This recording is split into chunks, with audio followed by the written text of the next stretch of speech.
정원의 기억. 이번에 소개해드릴 곳은 국내입니다. 한번 꼭 가보고 싶었던 울릉도, 그리고 태안의 천리포 수목원입니다. 먼저 지구의 역사를 품은 진화의 기억, 울릉도입니다. 만약 바닷물이 없다면 이 지구는 이웃에 있는 화성이나 금성처럼 전체가 땅으로 연결되어 있겠죠. 늘 바닷물로 가득 차 있기 때문에 물속을 우리가 모르고 있을 뿐이고요. 이번 울릉도 여행은 좀 색다르게 이 바닷물 아래에서 출발해 볼까 합니다. 울릉도 인근 바다 밑에는 울릉반구라는 단단한 지반이 형성되어 있어요. 이 지반은 수백만 년에 걸쳐 화산 활동으로 마그마가 뿜어져 나오고 식는 과정이 반복되면서 단단한 안반으로 만들어졌습니다. 이 지반 위에 다시 화산이 폭발해 주변으로 거대한 산이 여러 개 만들어졌는데요. 그중 하나가 바로 울릉도입니다. 그래서 사실 울릉도는 혼자 외롭게 떠있는 섬이 아닙니다. 주변 물속 산을 보면 동쪽으로 40km 떨어진 곳에 전체 높이 1700m의 산, 안용복 해산이 있습니다. 1997년 우리나라 해양 2000호가 처음 발견했고 17세기 울릉도를 탐사했던 인물 안용복의 이름을 따서 지은 산이죠. 그리고 울릉도에서 80km 떨어진 곳에 독도가 있고 그 바로 옆으로 2000m의 심흥택 해산이 있는데요. 심흥택은 대한제국 시절 울릉 군수로 일본이 허락도 없이 독도를 자기네 영토로 편입시켰다는 걸 고종에게 알리고 일본에 항해했던 인물입니다. 이 심흥택 해산 옆으로 약간 낮은 또 하나의 산으로 신라시대 울릉부를 정복한 이사부 장군의 이름을 딴 이사부 해산도 있죠. 만약 바닷물의 높이를 기준점으로 삼지 않고 바다 밑 단단한 지면으로부터 울릉도 전체의 높이를 잰다면 약 3000m에 이릅니다. 물밑의 산까지 포함한다면 울릉도는 한라산보다 높고 독도는 울릉도보다 6배나 더 큰 섬입니다. 바다 밑을 아는 게 무척 중요합니다. 15,000년 전쯤의 지구의 마지막 비행하기에는 지금보다 해수면이 100m 정도 내려가 있었기 때문에 한반도 주변 대부분의 섬이 대부분 육지로 연결돼 있었죠. 제주도도 원래는 육지였던 거고요. 하지만 울릉도는 바다 평균 수심이 1500m라 45억 년 지구 역사 동안 처음부터 섬이었던 겁니다. 그래서 육지였다가 바닷물이 올라와 섬이 된 곳과 원래부터 섬이었던 울릉도는 생태 진화 역사가 매우 다릅니다. 사실 육지의 경우는 생명체 이동이 많아 종이 아주 복잡하게 섞이기 때문에 원래 기원을 알아내기가 힘듭니다. 반면 고립된 섬은 하나의 종이 그곳의 자연기후에 적응하며 자체적으로 진화된 것이라 원형이 많이 남게 되는 거죠. 바로 이런 이유 때문에 섬은 생태학적으로 매우 중요한 교과서가 됩니다. 예를 들면 울릉도에 서식하는 섬나무 딸기가 있는데요. 원래는 육지의 산딸기 씨가 바람에 날려 혹은 바다를 건너 울릉도에 도착했을 것으로 보고 있어요. 이 산딸기는 워낙 달달한 열매를 맺기 때문에 야생 동물들이 좋아해서 따먹기 일쑤죠. 그래서 산딸기는 자신의 씨를 보호해주기 위해 줄기와 잎에 가시를 만들어서 쉽게 접근할 수 없도록 하는데요. 그런데 울릉도에 도착한 산딸기는 살아보니 자신을 먹어치우는 산토끼나 노루와 같은 천적이 없다는 걸 알게 되죠. 그래서 산딸기는 가시 만드는 일을 포기하고 더 크고 탐스러운 딸기, 즉 씨를 만드는 일에 집중합니다. 결론적으로 울릉도 섬나무 딸기는 육지의 산딸기와 같았지만 수만 년 동안 섬에서 다른 진화를 택해 덩치와 열매가 커진 전혀 다른 딸기나무가 된 셈입니다. 이런 독특한 식물의 진화는 울릉도에서 수도 없이 목격되고 있어서 식물학자들은 이 울릉도를 멸종된 공룡이 살아있는 것과 같다고 표현합니다. 이런 사실을 숫자로 좀 더 단순화시켜 볼까요? 우리나라 자생식물종을 대략 4천여 종으로 보는데 이 중 12%가 이 울릉도 작은 섬에 있고요. 자생종보다 더 중요한 고유종이라는 개념이 있는데요. 이것은 영어로 엔더미즘으로 전 세계 어디에도 없고 그 장소에만 있는 종으로 생태학적으로 엄청나게 중요한 가치를 갖습니다. 이 고유종이 울릉도에 약 50여 종이 있죠. 그런데 이 50여 종도 울릉도에 대한 생태학적 연구가 아직도 진행 중이어서 그보다 훨씬 많은 고유종이 있을 것으로 추측하죠. 섬은 정상에서 바닷가까지 아름다운 나무들로 덮여 있고 깎아지는 성벽과도 같이 장엄한 바위 성벽이 섬 전체를 두르고 있었다. 이 글귀는 프랑스 탐험가 라페루즈가 탐험선을 타고 이 울릉도를 다녀간 뒤 써놓은 글로 1787년 5월 27일의 기록이죠. 이 기록 속에 깎아지른 성벽 같은 장엄한 바위는 지금도 울릉도 지형의 상징인데요. 비교적 평지가 많은 제주도에 비해 울릉도는 나리 분지를 제외하고는 평지가 없는 가파른 섬입니다. 해안가의 일부 평평한 곳도 실은 훗날 파도가 깎아낸 부분이어서 말 그대로 울릉도는 화산섬 특유의 원뿔 형태라고 보면 됩니다. 화산섬은 안에서 폭발이 일어나 펑하고 터지면서 마그마가 뿜어지고 이게 찬바람에 굳어 암석이 됩니다. 울릉도의 산들이 엄청 뾰족하고 날카로우며 잔주름 같은 줄무늬가 세로 가로 대각선이 많은 이유가 이 때문이죠. 한 바위지만 각기 다른 선이 나타나는 건 화산 폭발이 한 번에 일어난 게 아니고 수백만 년 동안 무수히 일어났기 때문이고요. 이 화산이 만든 암석을 과학적으로 주상절리라고 합니다. 그리고 섬에서 떨어져 나간 코끼리 바위처럼 가운데가 비어지는 현상은 파도가 들락거리면서 약한 부위를 뚫어버린 거죠. 그래서 수백 년 혹은 수만 년이 흐르면 지금과는 또 다른 모습이 될 거고요. 그런데 이 주상절리의 모습은 실은 물 아래 해산에도 그대로 남아 있습니다. 다만 바람이 아니라 물에 의해 뭉개지면서 조금은 다른 형태가 된 거죠. 그럼 다시 물 밑으로 내려가 볼게요. 여기서 우리가 한번 상기할 부분은 울릉도와 독도 일대가 그냥 바다가 아니라는 거죠. 해산이 줄지어 있다고 했는데 사실 지상의 산에만 식물이 자리 잡은 게 아니라 바로 바다의 산도 식물의 터전입니다. 바로 이곳에 엄청난 해조류의 숲이 있는 거죠. 이 해조류는 바다 생명체의 보금자리여서 결론적으로 울릉도 일대는 엄청난 해양 서식지입니다. 사실 이 바닷속의 환경은 섬보다 더 미개척지라서 아직 밝혀진 게 정말 미미하긴 한데요. 최근 알려진 바로는 멸종위기 생명체인 해마가 울릉바다 숲속에 살고 있다고 알려졌죠. 하지만 이곳에 사는 귀중한 생명체가 해마뿐만은 아닙니다. 아직 보고도 되지 않은 엄청난 바다 생명체가 많은데요. 그 비밀이 바다산, 해산에만 있는 건 아니에요. 여기 일대는 바닷물도 아주 특별한데요. 이곳은 육지의 해안선을 따라 북쪽에서는 시베리아의 찬물이 내려오고 남쪽에서는 대만에서 따뜻한 물이 올라와 교차됩니다. 문제는 그냥 만나고 흘러가는 게 아니라 울릉도 일원의 해산들에 막혀서 그 주변에서 물이 계속 섞이며 맴돈다는 거죠. 그래서 울릉도 밑바다는 찬물과 따뜻한 물에 사는 바다 생명체가 쉼없이 이동하면서 공존하는 생태학적으로 아주 중요한 지점인 것이죠. 물론 이런 풍요로움은 절대 저절로 생기지는 않죠. 울릉도 바다는 파도가 높기로 정말 유명한데요. 이곳에서 가장 높은 파고로 기록된 곳이 19.5m로 이렇게 파도가 치는 날은 바다 전체의 물이 말 그대로 위아래로 뒤집어집니다. 이로 인해 해양 생명체가 화를 당하기도 하지만 대대적인 물갈이로 인해 바다로서는 훨씬 더 좋은 환경이 만들어지는 거죠. 사실 일본은 우리보다 훨씬 앞서 동해의 바다와 그 밑에 대해 연구와 조사를 해왔습니다. 그래서 우리가 이름 붙인 독도를 포함한 세 개의 해산, 안용복 해산, 신문택 해산, 이사부 해산의 이름도 국제적으로는 일본 이름으로 등록이 돼 있기도 해요. 그건 우리보다 동해에 대한 연구가 빨랐고 깊이가 더 많이 쌓였기 때문이고요. 그렇기 때문에 일본은 분명 동해에 솟아오른 유일한 섬인 울릉도와 독도에 대해서는 보이는 부분이 전부가 아니라 그 밑 바다에 엄청난 가치가 담겨 있다는 걸 이미 잘 아는 겁니다. 울릉도로 가는 길은 지금보다 편하지 않습니다. 2시간 반가량 여객선을 타고 가는 내내 파도에 시달리죠. 이처럼 울릉도는 쉽게 진입을 허락하지 않습니다. 하지만 이 섬이 6세기 신라 장군 이사부에 의해 우리 민족의 터전으로 바뀐 뒤 독도와 함께 우리 민족과 역사를 함께하고 있는 것은 누가 뭐래도 틀림없는 사실입니다. 하지만 명백한 우리 것을 지키는 일은 우리가 우리 것을 얼마나 잘 알고 있느냐에 달려는 있다는 점도 잊지 말아야 합니다.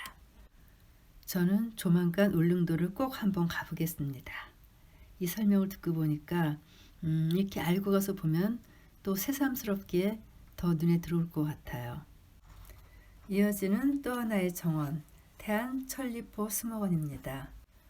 죽기 전에 꼭 가봐야 할 1001개의 정원에 한국의 정원으로는 창덕궁 후원과 함께 서해안 천리포에 있는 천리포 수목원이 선정되어 있습니다.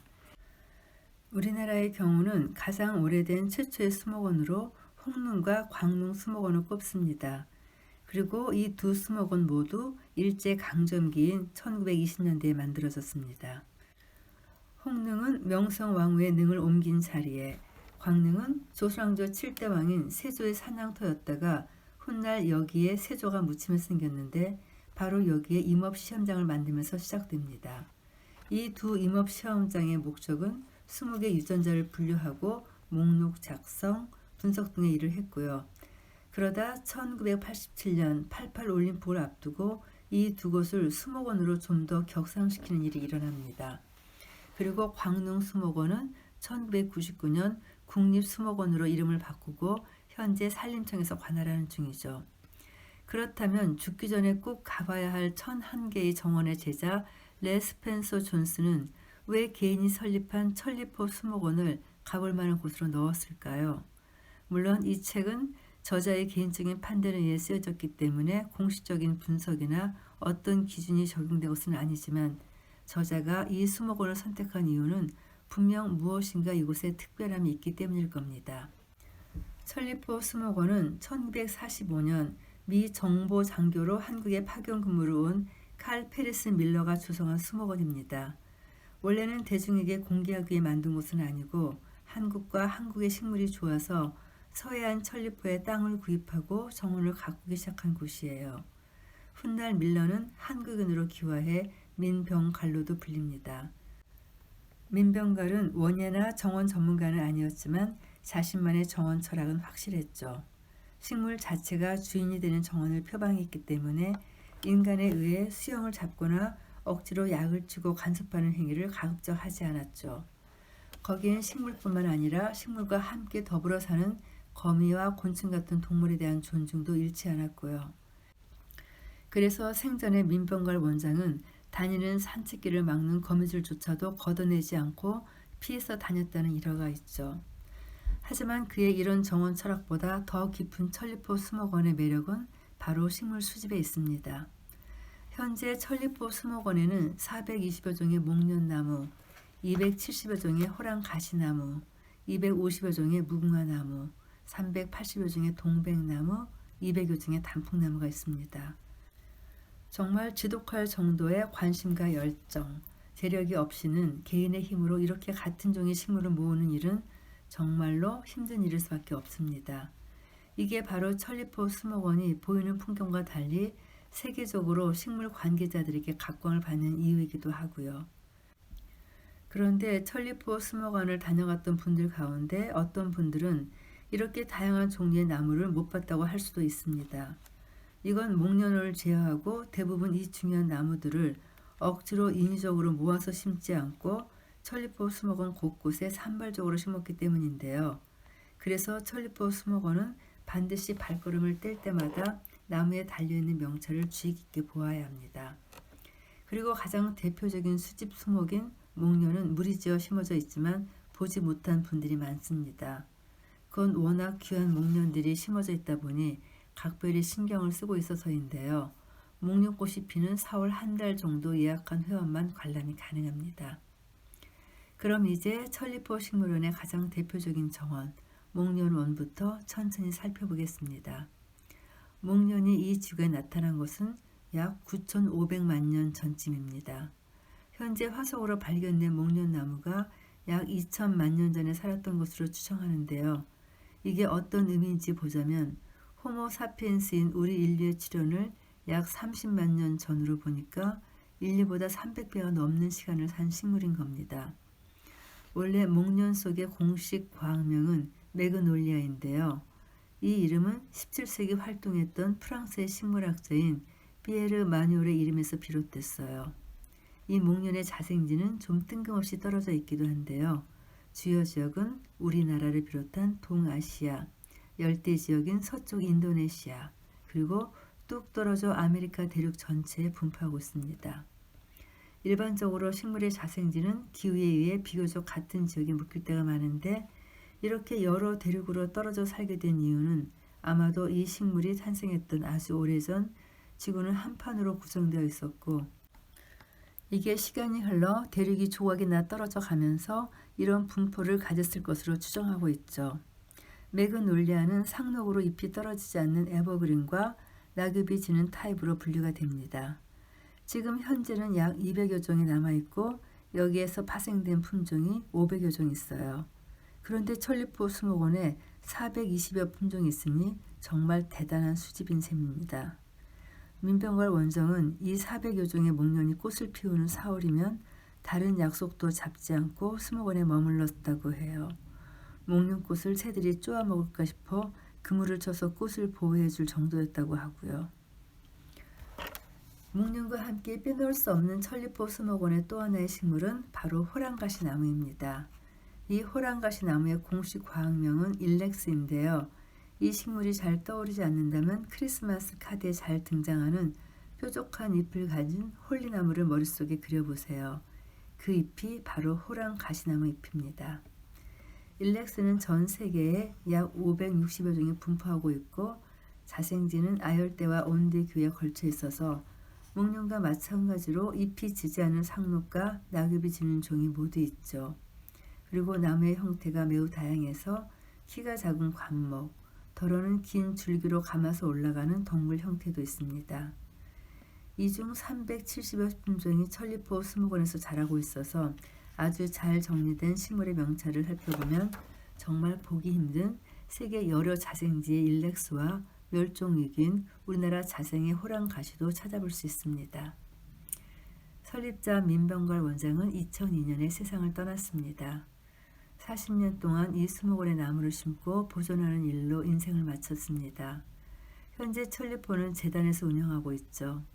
낯선 곳의 이방인으로서 지극히 한국과 한국 식물을 사랑했던 그 마음이 과연 무엇이었을지 잘 짐작이 되지 않습니다.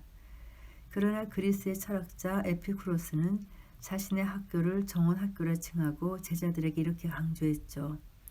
자연과 함께 살아간다면 절대 가난해지지 않을 것이다. 또 영국의 위대한 사상가 프랜시스 베이컨은 정원은 인간의 가장 순수한 쾌락이라고도 했고요. 아마도 한국인 민병걸로 끝맺힌 그의 인생도 많은 철학자들이 외쳤던 그런 삶이 아니었을까 싶습니다. 저도 이 천리포 수목원을 2번 정도 갔던 기억이 나는데요. 이렇게 세세하게 보지는 못했습니다. 역시 알아야 아는 만큼 보이는 것 같습니다. 언젠가 다시 그곳을 들린다면 정말 명찰을 하나하나 비교해 보면서 목련의 수를 또는 호랑가시나무의 수를 세워볼 수도 있을 것 같습니다. 한국의 정원이 이렇게 2개나 소개가 된 것이 참으로 자랑스럽네요. 이제 이 책에서 제가 마지막 정원을 소개해 드리려고 합니다. 200년 전 바랑가루의 기억, 지금의 호주의 기억. 시드니의 바랑가루입니다. 원주민의 기억, 바랑가루. 때때로 나는 해가 질 무렵 큰 나무 꼭대기로 올라가 놀았다. 그곳에서는 오로지 나 혼자만의 세상이 있었다. 바다는 하늘로 이어지고 땅은 해가 지는 곳으로 이어졌다. 나의 할머니가 말하셨다. 우린 이곳과 항상 함께 할 거야. 나는 물었다. 얼마나요? 언제까지요? 할머니는 대답하셨다. 영원히, 언제까지나. 작가이자 역사이기도 한 나디아 웨트리가 쓴 동화 마이 플레이스의 마지막 장입니다. 이 작품은 1988년 호주 역사 200주년을 기념해 의뢰된 책이었지만 웨트리는 단순히 역사를 전달하는 방식이 아니라 아주 독특한 구성으로 이야기를 써내려고 합니다.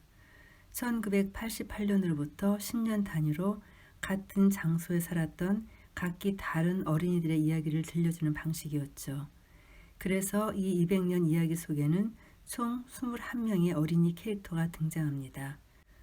그중 가장 마지막이지만 가장 처음이기도 한 1788년의 캐릭터가 바로 바랑가루라는 여자아이죠. 그런데 이 바랑가루는 실은 작가가 만들어낸 가상의 인물이 아니고 실존했던 호주 원주민 여성이기도 합니다. 이 동화에 등장하는 마이플레스도 실존 인물 바랑가루가 살았던 곳이고요. 2003년 호주 정부는 이곳에 재생 사업을 시작하면서 지명과 프로젝트 이름을 이 호주 원주민 여성 이름을 가져와 바랑가루라고 붙이게 됩니다. 그렇다면 바랑가루는 어떤 인물이었을까요?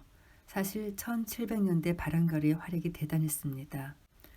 어부이자 타고난 사냥꾼인 그녀는 참치와 고래 사냥에 능했고 부족의 실질적인 리더였는데요. 그녀는 영국인들이 자신의 해안가를 점령하고 자신이 잡은 물고기를 빼앗아가는 행위에 분노했죠. 이를 항의하기 위해 당시 영국인들이 세운 의회에 참석해 발언한 사건은 매우 유명한데요. 그녀는 원주민들이 사냥을 나갈 때 하는 복장인 동물의 뼈로 몸을 장식을 하고 얼굴엔 흰 찰흙으로 분장을 한 뒤 의사에 나타났죠. 깜짝 놀라 의사의 사람들이 옷을 입고 오라고 하자 바랑가루는 큰 소리로 외칩니다. 너희는 너희의 옷을 입어라. 우린 이게 우리의 옷이다. 그녀는 끝내 영어를 배우지 않고 원주민어를 고집했을 정도로 고유 문화에 대한 자부심이 대단했다고 합니다. 그리고 이를 훼손하거나 폄하하는 영국인들과 식민 점령 옹호자들에게 강력하게 반발했고요. 앞서 소개한 동화작자 웨틀리는 자신의 책 마이 플레이스를 설명하면서 이야기의 전개를 한마디로 표현하면 바로 1700년대 바랑가루가 살았던 시대를 찾기 위한 여정이었다고 말합니다. 그런데 이것이 정말로 현실화되는 일이 일어나죠. 그로부터 15년 후 발표된 시드니 남서쪽 도시 재생 사업의 슬로건이 바로 바랑가루로 돌아가자였거든요.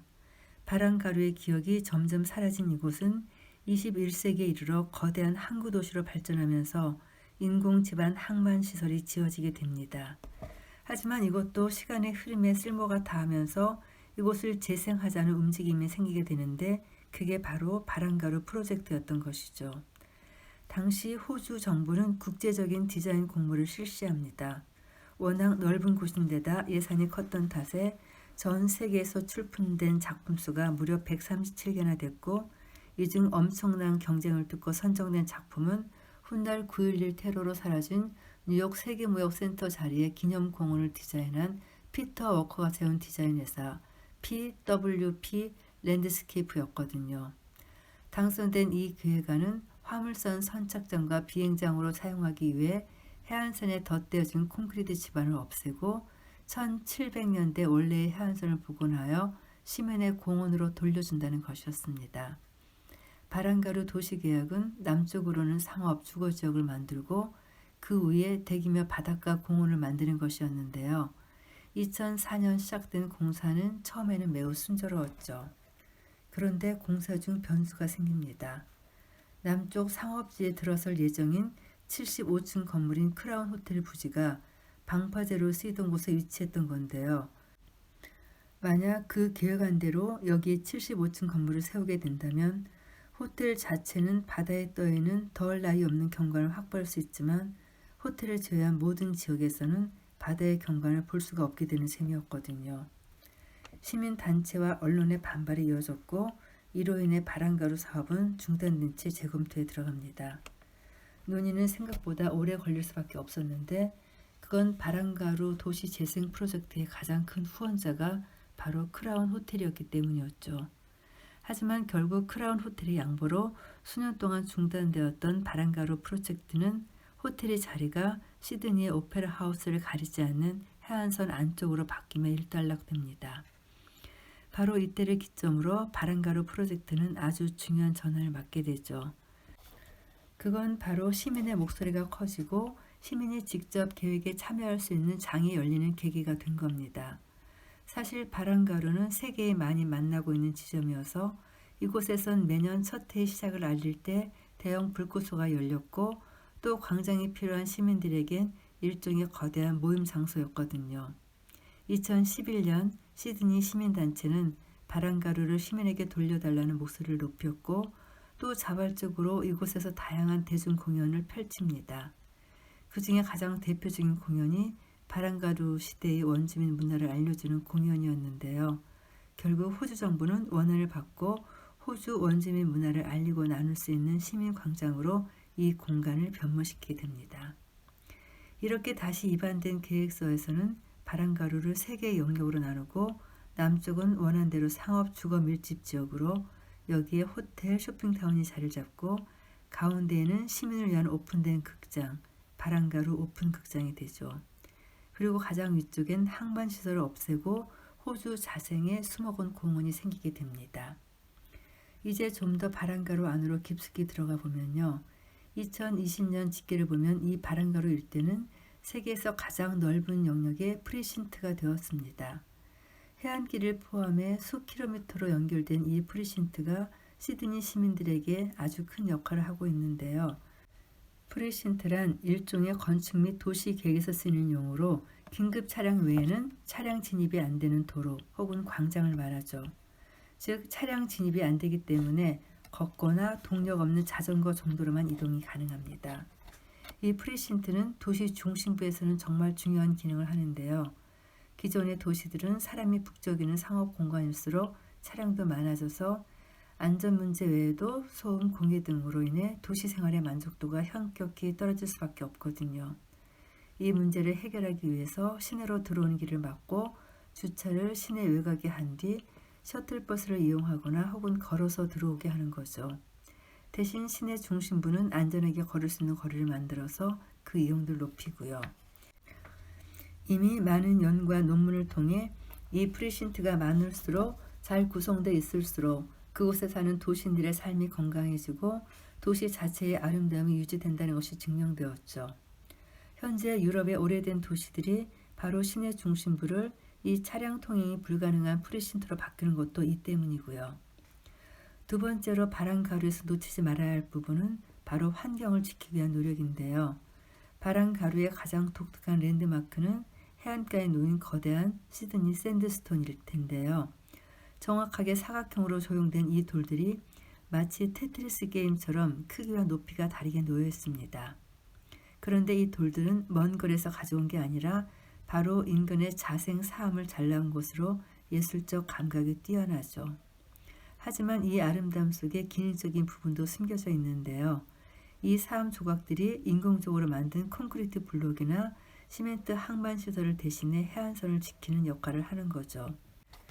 이 바란가루에는 기존의 항만 시멘트 구조물을 깨는 과정에서 나온 폐기물의 양이 어마어마하게 많았는데요. 하지만 이걸 폐기물로 버리지 않고 다시 으깨서 건물을 짓는 데 사용합니다. 바로 환경적으로는 쓰레기 제로를 실행한 것이죠. 재생된 바란가루에서 또 하나 잊지 말아야 할 것 중에 하나가 바로 해안가 뒤로 늘어선 시드니 자생식물 7만 5천여 종이 심어진 언덕일 텐데요. 바란가루 보탄이라고 불리는 이곳은 원예가 스튜어트 피텐드리히가 시드니 자생식물을 찾아내 식재를 디자인하게 됩니다. 스튜어트는 자료를 수집하는 과정에서 1788년 처음으로 이곳에 외진이 도착해 쓴 식물 헌팅 기록을 이용했고 이를 통해 84종의 식물을 선정하죠. 이 84종 중에서 5종만이 자생종이 아닌데 이것도 시드니에 정착한 식물이기 때문에 전체 지역은 시드니 자생종의 식물원이라고 볼 수 있습니다. 지금의 바란가루는 원주민만이 살았던 시절엔 어떤 이름으로 불렸는지 잘 알려져 있지 않습니다. 다만 1788년 기록엔 점령자들에게 코클이라는 조개가 가득했던 해변이란 뜻의 코클베이 포인트로 불렸고 이후에는 이곳을 점령한 렐프 달링 장군의 이름을 따 달링 하버로 불리죠. 곡식을 정제하는 곡간이 많아 밀러스 포인트로도 불렸지만 지금은 다시 200년 전 이곳에서 살았던 원주민의 리더 이름 바란가루가 되었고요. 이곳 중앙극장에서는 물고기 조개를 잡던 어부 원주민의 문화를 기억하기 위해 공연이 열리고 있고 2011년부터 국제적 행사로 자리 잡은 원주민들의 고유 축제인 스모크 축제가 세계적으로 유명합니다. 어떤 지역을 무엇으로 부르는지 한 장소의 이름은 그때 그곳에서 사는 사람들에게 그 땅의 의미가 무엇이었는지를 말해주는 중요한 키워드이기도 합니다.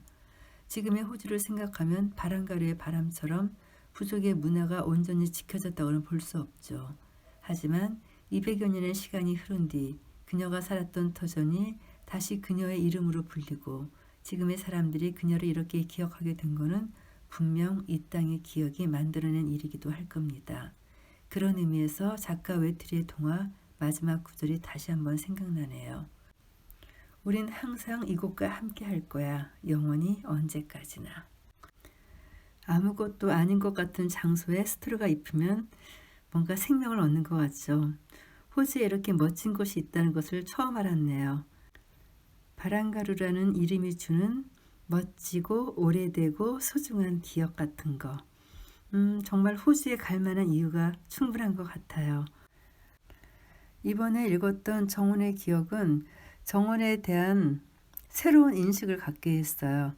그 스토리를 알고 역사를 알고 어떻게 만들어졌는지를 알고 그리고 꼭 그것을 방문하고 싶어지게 만드는 여행 본능까지 자극하네요. 오경화 작가의 책을 여러 권 봤는데 저는 이 책이 저에게는 최고였던 것 같아요. 여러분들에게 이 책을 소개해드리게 돼서 정말 즐거웠습니다. 감사합니다.